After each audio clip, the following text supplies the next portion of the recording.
Cooking oil prices India में इतना fluctuate क्यों करते हैं? कभी आपने नोटिस किया है? कुकिंग ऑयल के प्राइसेस कभी सडनली बढ़ जाते हैं और कभी धीरे धीरे कम हो जाते हैं। मतलब स्टेबिलिटी ऑलमोस्ट नहीं होती। लेकिन क्यों?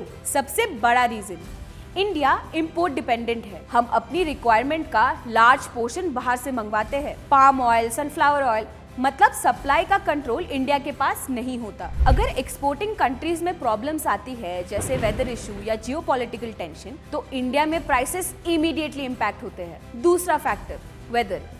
अगर क्रॉप्स कम प्रोड्यूस होते हैं तो सप्लाई कम हो जाती है और प्राइसेस बढ़ जाते हैं। तीसरा फैक्टर, ग्लोबल डिमांड। अगर वर्ल्ड वाइड डिमांड बढ़ती है तो प्राइसेस नेचुरली ऊपर जाते हैं। और एक important factor, government policies. Import duties कभी कम होती है, कभी बढ़ती है। ये सिचुएशन पे डिपेंड करता है। इसलिए कुकिंग ऑयल का प्राइस एक सिंपल ग्रोसरी कॉस्ट नहीं है, ये एक ग्लोबल सप्लाई चेन का रिजल्ट है। आपके किचन ऑयल का डब्बा एक्चुअली इंटरनेशनल ट्रेड से कनेक्टेड है और इसी वजह से इसकी प्राइस इतनी अनसर्टेन लगती है।